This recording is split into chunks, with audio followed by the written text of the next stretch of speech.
Hi, guys and gals. Welcome back to another episode of the Slimming Surgeon podcast. I am your host, Dr. Candace Kickler. Today, I have a very interesting guest, Alison Gatto. So Alison is a middle-ageless, multi-potentialite wife, a mom, and a successful entrepreneur. With over 2 decades of marriage and 3 beautiful girls, Alison knows the importance of balancing personal and professional life. She is the founder of a thriving Amazon logistics company with 200 plus employees. Her entrepreneurial journey has taught her invaluable lessons about success and growth.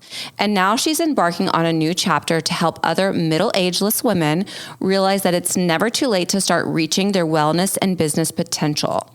So Alison believes that prioritizing wellness is the game changer that will revolutionize your business and life.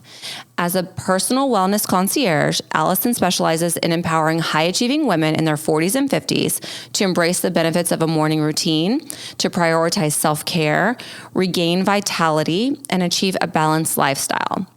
So through her personalized approach and expert guidance, she has transformed the lives of countless women by helping them reclaim their well-being and find success in all areas of life. Her simple approach to health and wellness seamlessly integrates into your busy life, making it easier than ever to prioritize self-care and achieve your goals. So before we get started, if you are a midlife woman ready for a midlife rebrand, you need to contact Alison, and she's here to support you on your journey. Welcome to the podcast, Alison. Hi, how are you? I'm great. I'm so happy to have you on here. I've been following Alison for definitely over a year now, where I've kind of seen you blossom into this role as the wellness concierge. I think it's so fabulous. And you really are kind of living this life, like you're leading by example.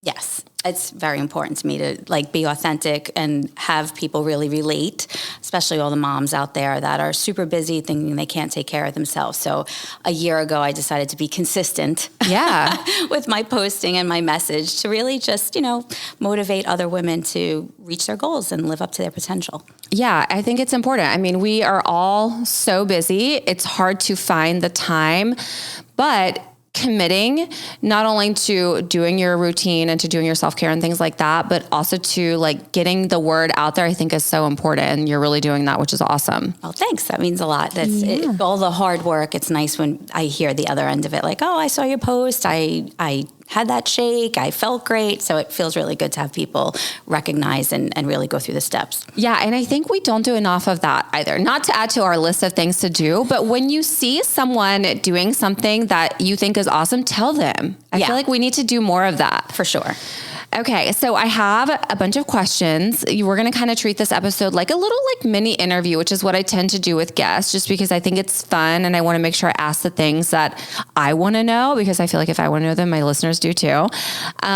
So let's start. I want you to share your kind of entrepreneurial journey. Because one day, Alison comes to see me and we do fun things in the office. And one day she was telling me about her story, from where she started to where she got now. And it was absolutely fascinating. So tell me how, you transitioned from being a wife and a mom to founding this Amazon business. Definitely unexpected. So I was living my best life as a mom. I have 3 daughters. One's 20, 17, soon to be 18, and then a 10-year-old. So I'd always thought of myself as an entrepreneur wanting to own my own business back from when I was young. I was an only child, so I played a lot and I was always owning my own store. And this is before cell phones. So I would speak into a butter dish and I was a travel agent. I owned a clothing store. So I always had that spirit, but although I saw myself as a CEO, I also saw myself as a mom. Yeah. So when I had kids, I was super excited to stay home and be a stay-at-home mom. That's what I wanted to do, and that's what I did for a long time. And we moved to Florida, and I continued to be a stay-at-home mom. And I was never the mom that stayed home that was bored. I always wanted to do something else at the same time. I was always, MLM things. People always came to me, and I was always if they're doing it, I'm going to do it too. Yeah. But I loved being a mom. I was a room mom. I did all that fun stuff. I don't think the kids remember it This is a pro tip. Yeah, right. Does it really matter? Do we really need to be the room mom? Because I'm going to say no. No, if you're going to do it when they're like 7, 8, 9, and 10, not when they're like in preschool, because they don't remember. So I was a room mom. I was having a great time. And then the kids went to school and I had more time on my hands. So I was like, all right, I have to, find something to do. So I started my career up again in Florida. I ran a luxury salon in Palm Beach because that's what I used to do in New York. And I kind of had to start all over again. So I went from, high end in Manhattan, making a great salary, to having to start all over again. I would go on interviews and I would outbid myself. And then finally I was like, all right, I'm just going to start all over. So I started at Frederick Fekkai at the front desk. Yeah. And worked my way up again, and then ended up working at another salon with the top stylist running, like they opened the salon and I opened it with them. And I did that for like 8 years. And I loved it. But there was still something else that I wanted to do. And my husband has that entrepreneurial mindset. And he's always, looking into new businesses. He doesn't sleep very well. So he was up one night and he came across this Amazon Logistics Delivery Service Partners back in 2017, I think. Okay. 2018. So not that long ago. Not that. It was brand new. It was they were only doing it for like a year or 6 months, actually, I think, when he read about it. Okay. So I was going to work and he's like, oh, by the way, you might get an email from Amazon. Just fill it out. I applied. He applied for himself, but they didn't get back to him. Okay. And he heard that they were looking for women or minorities and things like that. So he said, I put your name in. I was like, okay. He's like, don't worry, I'm doing it. This isn't for you. This is for me. Just fill out the application. So filled out the application, 4 hours. He's like, what are you doing? I'm like, this is serious. Yeah. So I did that. Like they want your birth certificate. Everything. What kind of leader are you? I mean, you name it. It was a full on. So did that and then spent a year interviewing, phone interviews, in person, flying to Atlanta, trainings. And I got awarded the DSP. And wait, what does DSP stand for? Delivery Service Partner. Okay. So that is basically you partner with Amazon, you're delivering packages for them. Yeah. So the blue vans that deliver your packages. So I was awarded the DSP and I still was planning on giving it back to my husband. And I had always pictured like we would work together. I would do administrative. He'd be on the road, like, fixing the tires, getting people out of the mud, all that stuff. I don't know how to do that. Yeah. I still don't know how to do that. Right. So, the last interview and the last training, I realized that I was the one that had to be the face. If you were awarded the DSP, it was yours. So I had to retire from my beauty job. So I always say, like, I went from having my hair done every day, dressed, fully done, to logistics in sweatpants with my hair in a ponytail in the warehouse. God. Yeah. And it was like the best thing that we ever did in retrospect. But while we were going through the growing pains of it, it was if you had asked me when we first started, it was the worst thing. Yeah. Well, probably you are very unsure. Like, is this going to work? Why am I doing all of this? Like, am I even going to get this? Yes. And it was brand new for them too. So there was a lot of growing pains for everybody. And there were many times I came home and I literally, I always was composed, right? I always had my shit together, so to speak, right? Yeah. And this really rocked me. Like, I would come home like, this is the worst thing that we've ever done, And I'll never forget, I took my daughter away to soccer. We were away for some soccer tournament, and I was in Starbucks, and I said to myself, Alison, get your shit together. Yeah. You're going to figure this out. You've raised 3 kids. You've done all this stuff. You've moved states. You figured it all out. You're going to figure this out. And from like that moment on, I really dug into the business and just figured it out. And even though it looks different than the way other people, because there's like about 3,500 DSPs in the United States. Okay. And everyone's business looks different, but that's okay, right? Like what works for them may not work for you and vice versa. So. Yeah, of course. What works in South Florida is not working in like rural Alabama, I'm sure. Exactly. So now we're almost 5 years in, and I won DSP of the year with my team this past year. Like out of the country? Of the South region. So there's 4 regions. Okay. So my team, we won DSP of the year, which was like amazing from where we came from. And so it was a great. Okay. So tell the listeners, like, you literally have like warehouses with Amazon trucks.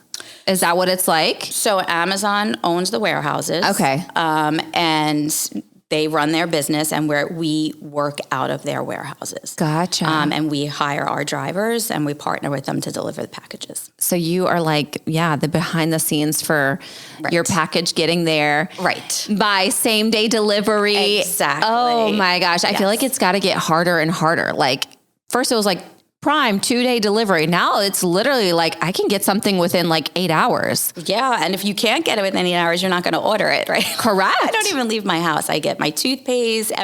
Everything is delivered. Yeah. Oh my gosh. And how has it been, going from working in the beauty industry? Like that's a whole different life than working with like truck drivers, like van drivers, right? Right. But the synergy between the two is luxury salons. It was all about service. It was all about serving your customers. And that's kind of, when I was interviewing for Amazon, they were probably like, who is this woman coming in here? She's from a salon. Because you also don't picture the type of salon it is. But the two go hand in hand, serving, customer service, making sure that everybody's happy. And that's kind of the mindset that I took when creating my company. It's all about the drivers and making sure that they have a great experience when they come to work. Yeah. And they appreciate their job. And really, like, that's what we do all day. We serve our team of drivers, and then we serve the communities. Yeah. So I look at it like that. Gotcha.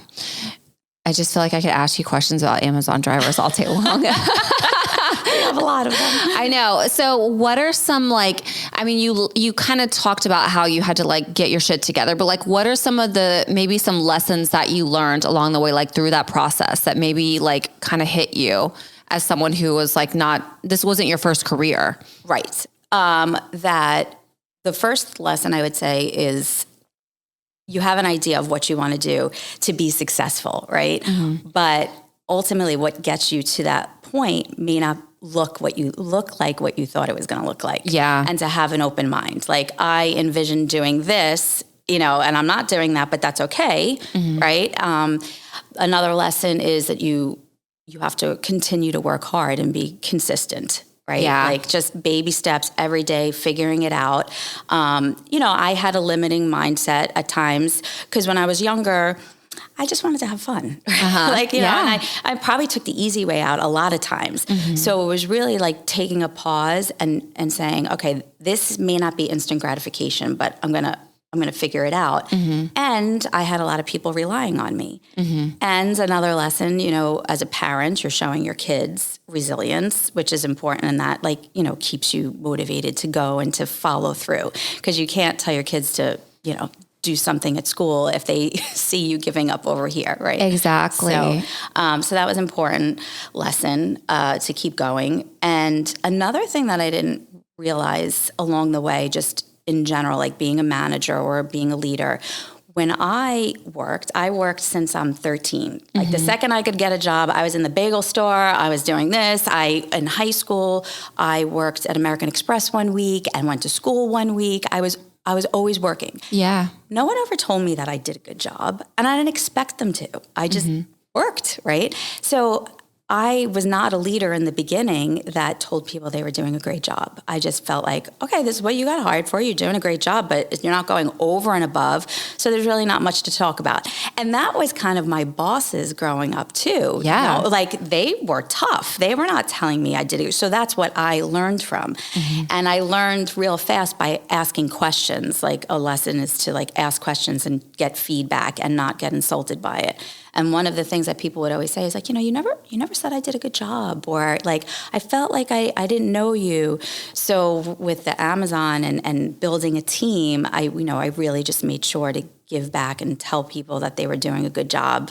Even if it was just their everyday job. Yeah. I mean, if they're doing a bad job, I also had to learn to coach that too, because I don't really love confrontation. Who wants to tell someone they're not doing a great job? Right. So it kind of went both ways, like to tell people that, these are the things that you could do to get better, and give them tips, like not just generalization, but at the same time to give praise, even if it's just like a normal thing that they're supposed to be doing. Yeah.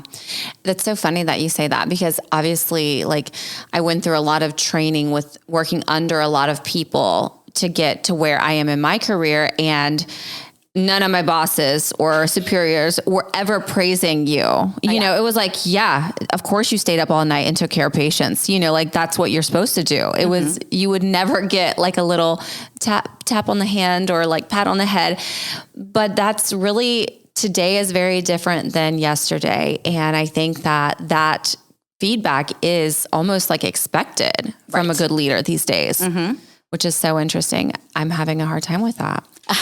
Well, is the medical field still as tough like that? It is. It is and it isn't, because at the end of the day, it's new people, it's younger people, it's the newer generation. And yeah, the older generation, like the more traditional minded people, and people tell me I have like an old soul, and that like, I think more like the people who are older than I am, definitely still think the way that we were kind of brought up in business and in training and in people interaction. But younger people, they want that feedback. They want, hey, you did a great job for like literally doing what is on your list of expectations. Totally. But it's fine. It's fine. I mean, it's reality. So that's really interesting though. I think that's good information for people who are listening to this podcast that maybe work with other people, like to, hey, show some praise every now and then. I think it gets you a lot further. It definitely does. And I see a big difference between leading the people I led in the salon business versus leading my team. It was a positive impact, and I definitely saw a difference. And you lead by example, right? So, being a worker, getting in there, getting your feet on the ground, your team appreciates that, and then you can kind of talk about it a little bit more. Makes you more relatable. Yeah, right.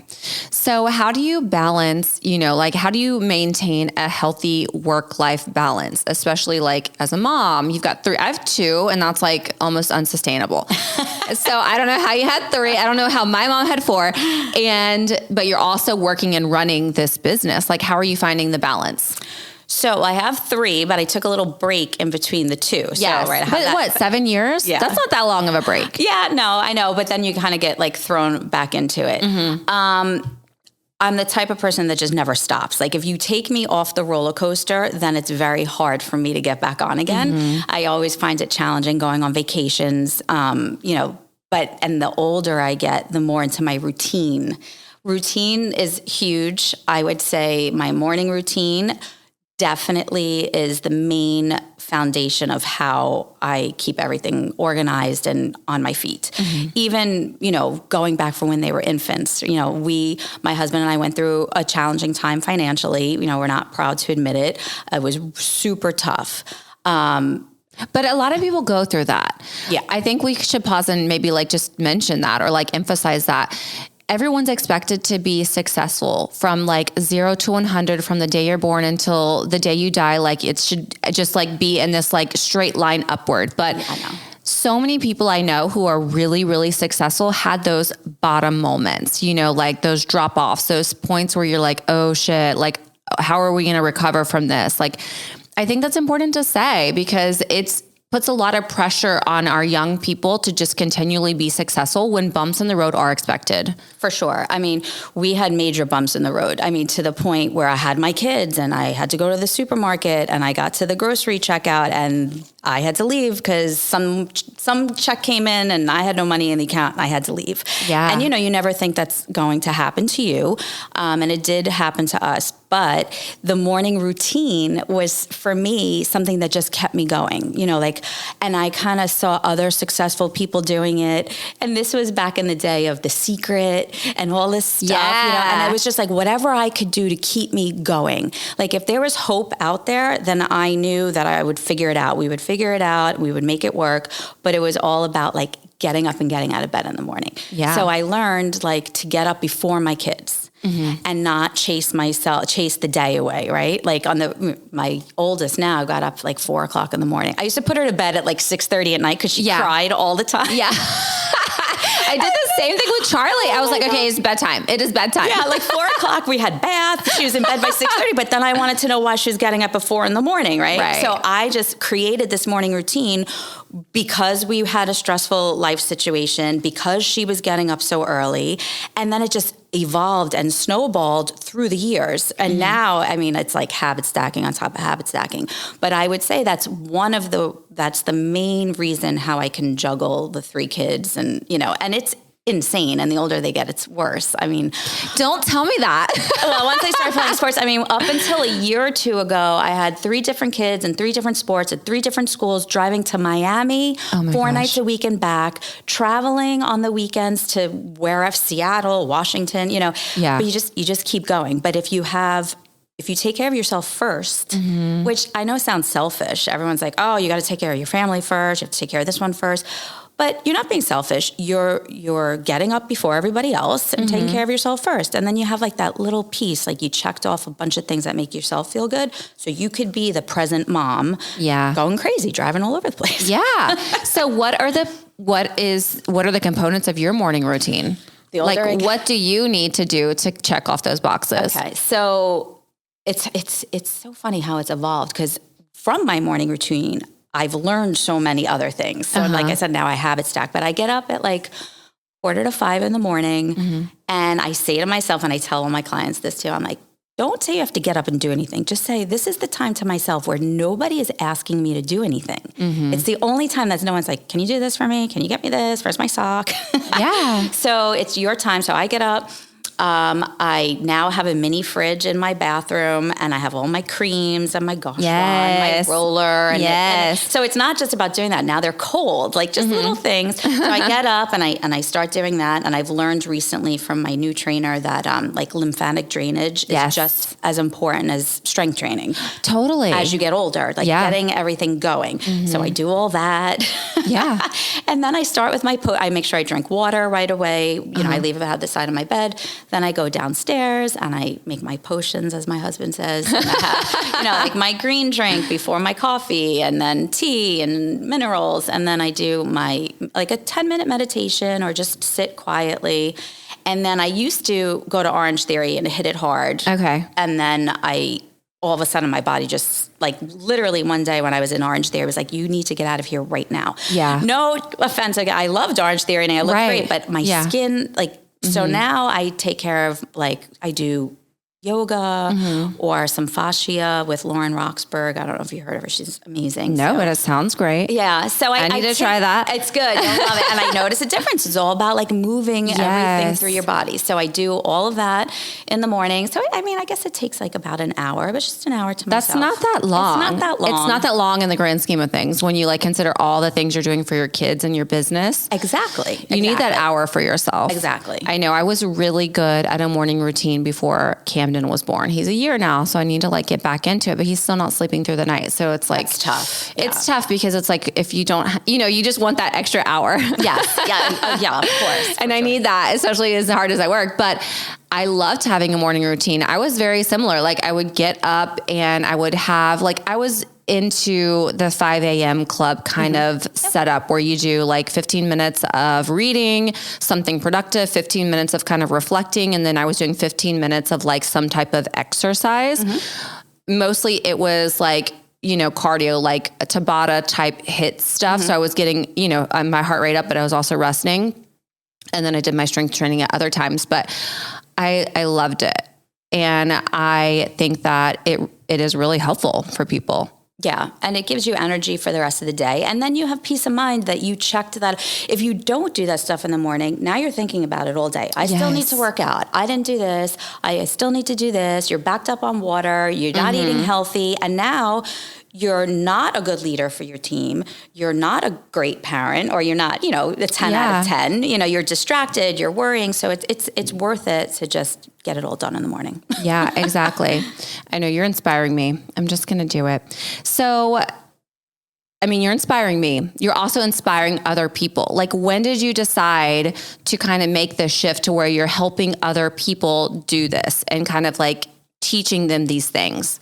So I would say the Wellness Concierge. Yeah. Yes. So, when people say, when other people that own businesses, I always hear like interviews and like, well, why did you decide to do this? And they would say, well, there's like this voice in my head that just says you had to do this. And I could honestly say that that's me.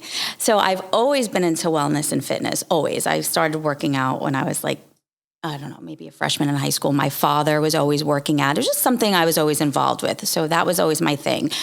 I always had more than one job. So I worked in the gym, helping people with menus and things like that. And I was always the go-to person when someone had a question. Alison, what's this? What should I do? When I worked in the fashion industry, all my coworkers decided, I forgot what the it diet was at the time, but I orchestrated the whole thing, right? I told everyone what to eat for lunch and they all saw results. Like I was just always that person.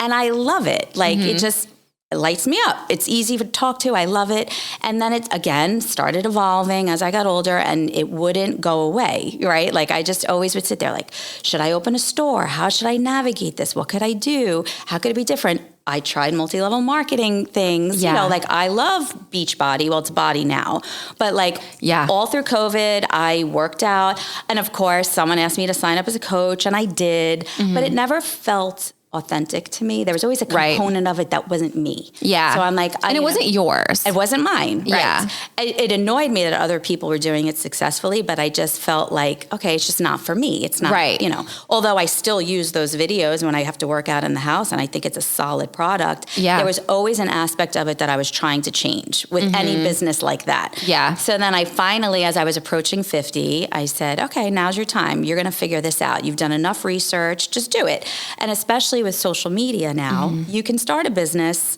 differently. It's not as traditional as it used to be. Totally. So again, other people were doing it. And I'm like, I'm going to figure this out.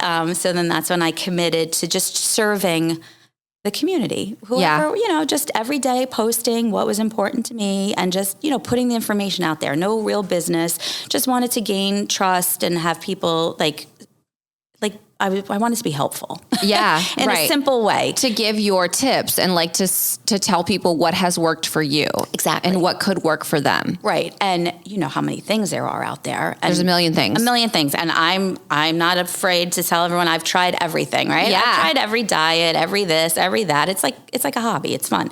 And then the older I get, the more you need to research things. And I wasn't feeling well. And everything that used to work for me wasn't working anymore. So I had to really dive in, get even more involved, figure stuff out. And I said, there's got to be a ton of people like me out there.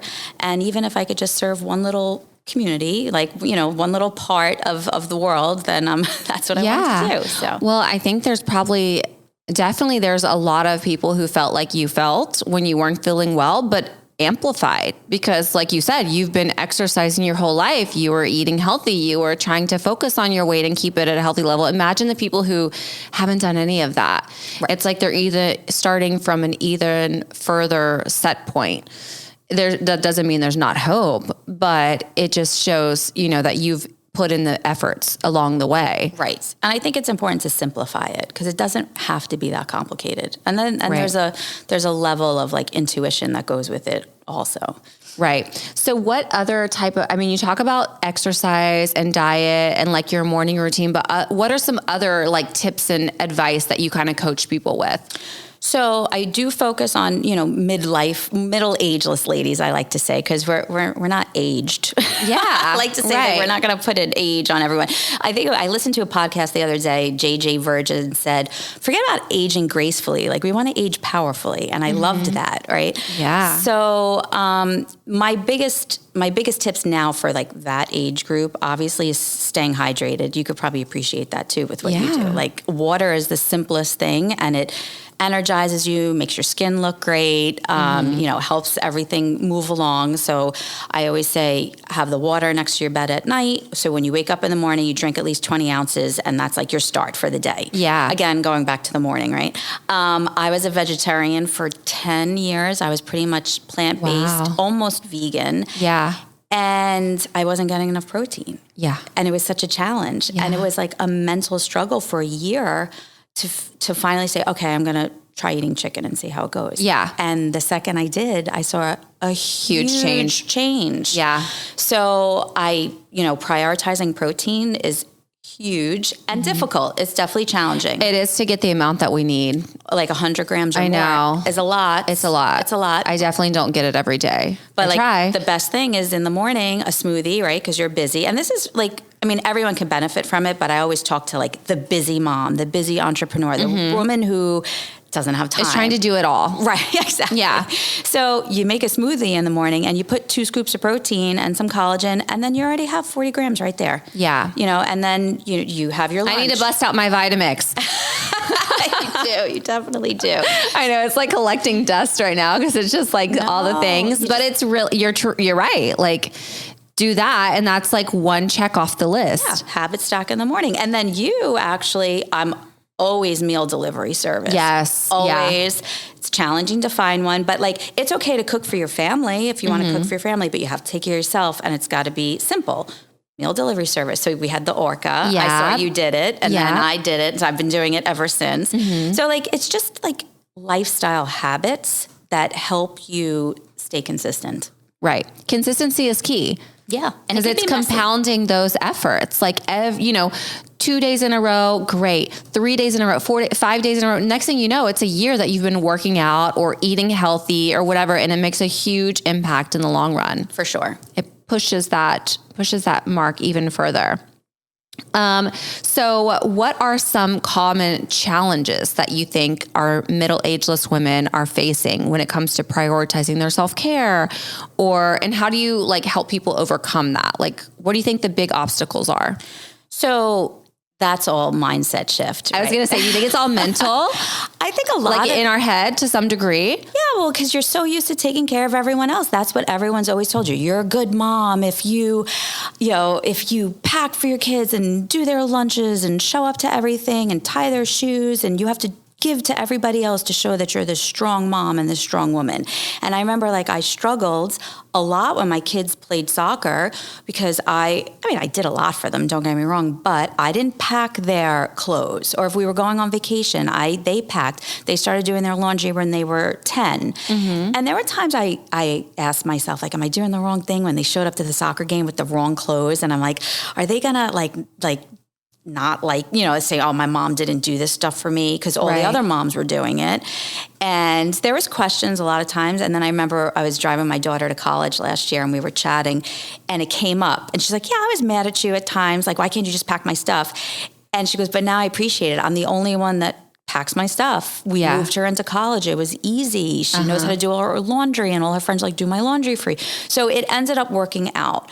But as moms, that is definitely a challenge, saying it's okay to take care of myself first. Yeah. And then that translates into skipping meals and then you feel like crap. Yes, exactly. Or missing your workout. Exactly. All because you're trying to take care of other people. Right. I struggle with that a lot because it is we're trying to do everything, but then when you do everything for everyone else, there's no time left for yourself. Right. And you can't do all those things really well if you feel like crap. Right. And then you're just running around the hamster wheel. So it's a vicious cycle. So that's definitely the biggest struggle. And then just overcomplicating things and not being consistent or jumping from one thing to the next thing. Yeah, jumping from one thing to the next thing I think is a big deal too.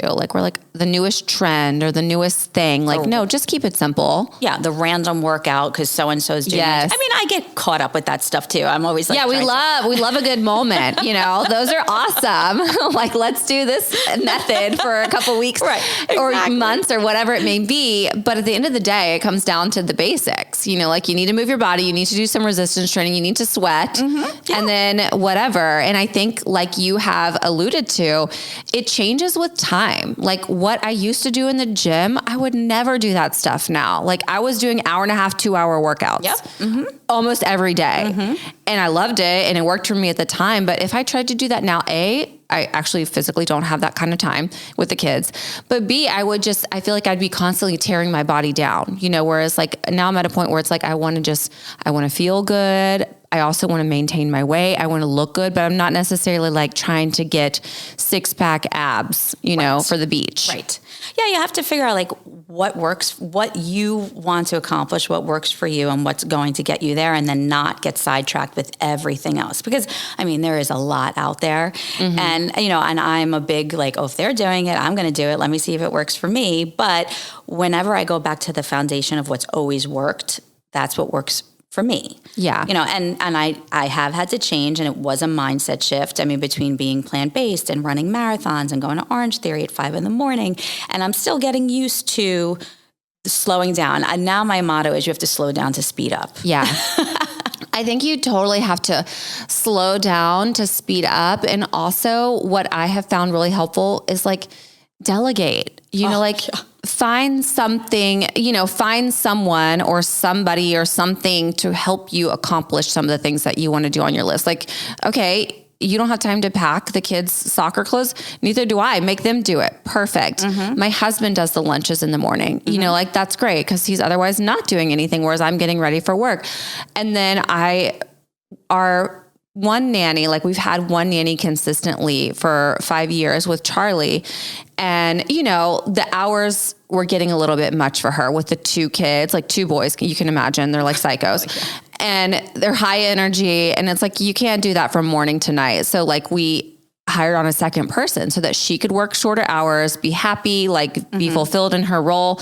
And then, but we'd still have help in the evening. So that delegation has been amazing. Yeah. Life-changing. Like, I don't care how much money it costs. I mean, I do to some degree, obviously, but it's like, it's worth it. It's worth it. Way worth it. Cause then I can get stuff done. I feel better. Like after this podcast day, I'm going to go work out while Charlie's at tennis and the nanny's with Camden, you know, like it just makes life better. And then you'll go home and the flow and the energy of your house is a lot better because so much better.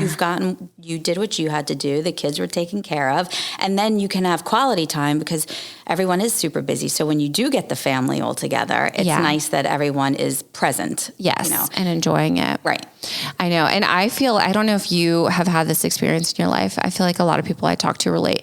If I don't work out, oh, forget it. I'm crazy. I'm actually crazy. So I worked out before I came here. I typically like to get it done in the morning. And sometimes because I do now have the flexibility of time, more time than I ever used to have.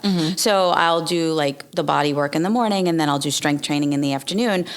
Today my schedule was a little off and I'm like, I have to get a workout in before I go because otherwise I knew I was going to be in the back of my mind and I'd be crazy that I didn't get it done. Right. It's so important. But I really notice, like, especially if I go long periods, like I don't think I've ever gone lately in the past, like, I don't know, 5 or 10 years, more than like a week and a half without working out because I feel it. Like I really feel off, like that something's not right and not balanced if I don't have that exercise. Yeah. And it definitely, they say like the muscle is really the organ of longevity. Yes. Gabrielle Lyon. We love her. I love her. Yeah. That's a great book. So I really believe that. It's so especially true. now with more weight training and getting that in more, I definitely see a difference. Right. And you're 50. Yes. Like you don't look 50. At all. I mean, we do a little tweaks. Yes, we do little things, which we should talk about that. So like you look great, but I also think that I attribute that 100% to lifestyle and exercising and like putting good things in, you know, all the things, but we also do other stuff too. So let's shift to that really quickly. Like what are some aesthetic treatments that you've done through the years that you think have been helpful to look as good as you do? So I started when I was in my late 20s or maybe 30 with Botox. Yeah. Like I definitely, I wore glasses since I was in kindergarten. Oh. So, like I was that kid. So I definitely had wrinkles on my forehead early from squinting because I used to not wear glasses. Yeah. And like try to pretend I could see and everyone thought I was a bitch. And it was just that I couldn't see them and I didn't want to wear my glasses. So I had lots of squinty lines. So I started getting tweaks of Botox early because the doctor at the time said, if you start early, then you can avoid like major reconstruction. Yeah, no, it's true. So I hope that's true. Yeah. So I started with that, you know, and definitely I had sunspots and freckles and a lot of that. So I've had IPL and laser and things like that.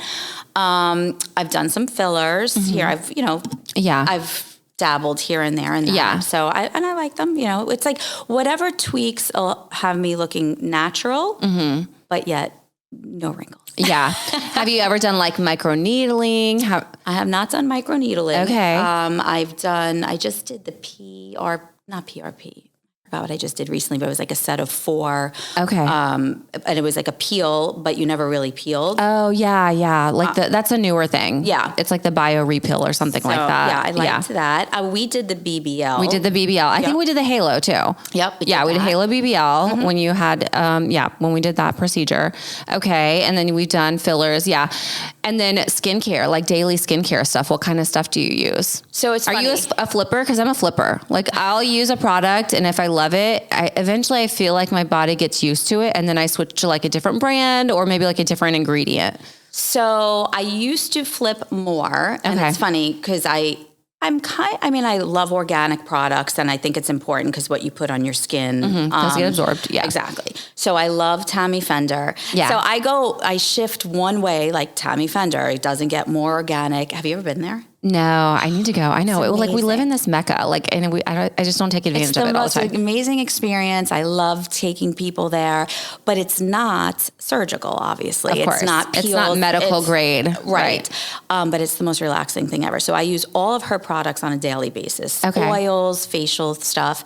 And then I have my few hardcore things that I think work really well. And then I'll go get Botox. Like I'm not going to spend $350 on an eye cream when I can get Botox. Yeah, right. That's kind of like the way I go back and forth with that. Exactly. So I use her products consistently. And then I have like a few, like lately I like Merit, which is like this oil, like a dewy. Yeah. Put it on. I have a eyeshadow primer from them, but yeah, I heard about that brand. It's really nice. Yeah. So I feel like skin and hair are super important. And then you can just wear like basic clothes and get away with it. Of course. Of course.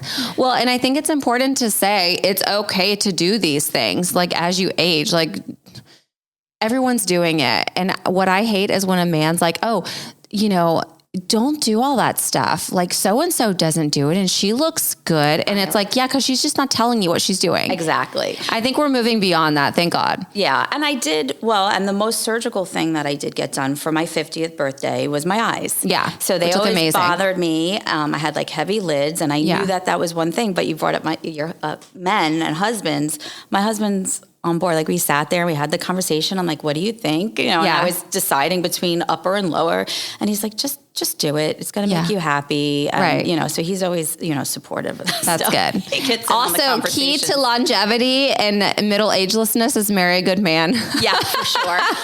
For sure. Definitely. Speaking of that, like, do you work with a lot of women who are maybe like getting back into dating and things like that and finding their self-confidence again?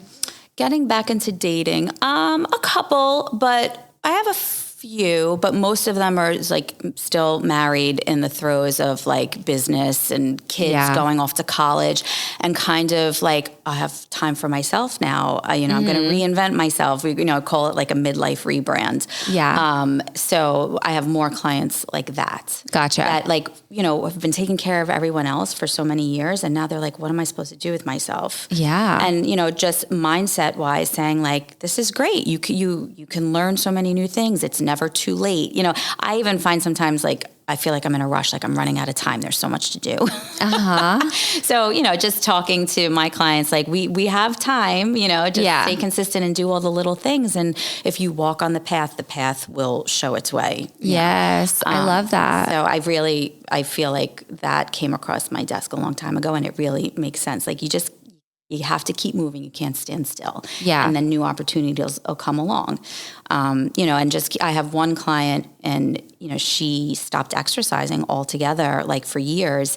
And she, for a year now, has been consistent, even just with walking. And she's like changed her life, just walking, walk. Amazing. Yeah. So I feel like this has been like really, really good information. Let me make sure there's nothing else that I want. Let's marriage tips, because you've been married for how many, over 20 years? We celebrate our 20th this year. August, okay. So it'll be 21 this August. Okay. So 20 years, give us like 2 or 3 tips, like how to keep your marriage healthy, happy, and long lasting. So we've been through a lot together, right? Mm-hmm. So I feel like we got married when we were 30, which is, I guess not young, not old, but there's a lot of changing that goes into that. Mm-hmm. And we're really a team. Like even like through everything, we always talk, like even when we're busy every morning, he travels during the week also now. But we have coffee when he's home, or the weekends, like we sit and we have coffee, and we're kind of like business partners and husband and wife. We just like, play off of each other, come up with ideas, strategize. When we went broke, we talked about it. We didn't hide anything. Like we don't hide anything from each other. Yeah. And we conversate about it, right? Even if it's uncomfortable. The finances, we call it the State of the Union. Nobody wants to do it, but we sit down and go through it. Lucky, through hard work and stuff, the State of the Union's gotten better. Yeah. But at the time, so like not hiding anything from each other. We have date nights. We go out a lot. We're always out to dinner. Yeah. It's now that he works out of state a lot, when he comes home, it's kind of like we're celebrating. And every weekend. Every weekend, he's like, I'm coming home. I'm like, where are we going?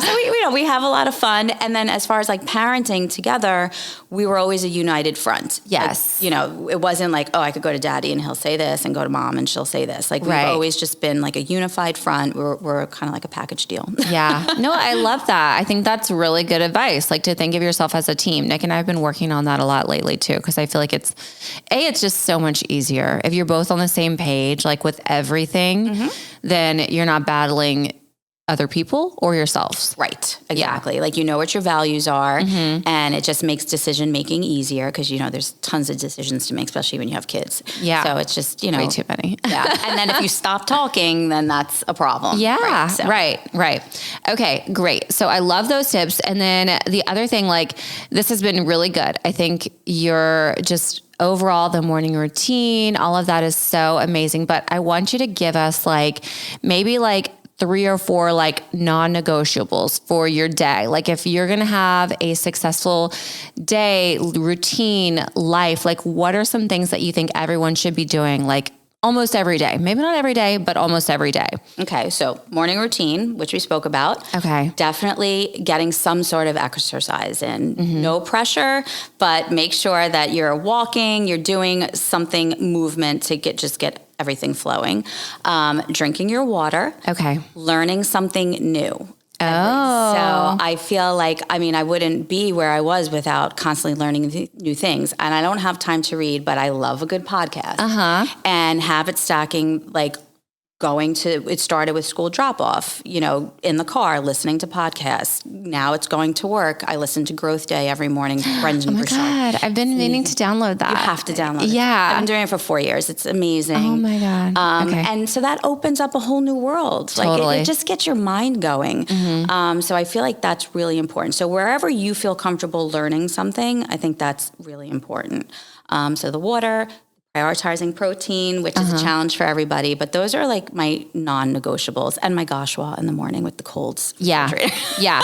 Okay. And then let's just touch gently on this. Do you have faith in your life, and what does that look like for you? Are you consistent with that? How is that? Yeah. I love that question. That's a funny question too, as I didn't growing up, right?